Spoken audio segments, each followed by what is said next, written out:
اعوذ باللہ من الشیطان الرجیم بسم اللہ الرحمن الرحیم۔ السلام علیکم ورحمۃ اللہ وبرکاتہ۔ محترم سامعین، میں امید کرتا ہوں آپ سب خیریت سے ہوں گے۔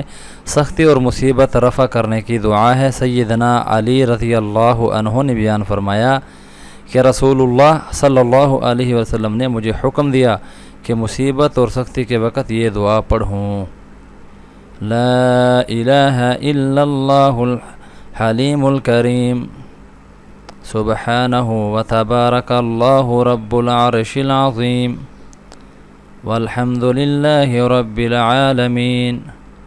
حوالہ جات احادیث مبارکہ کے آپ کے سامنے موجود ہیں۔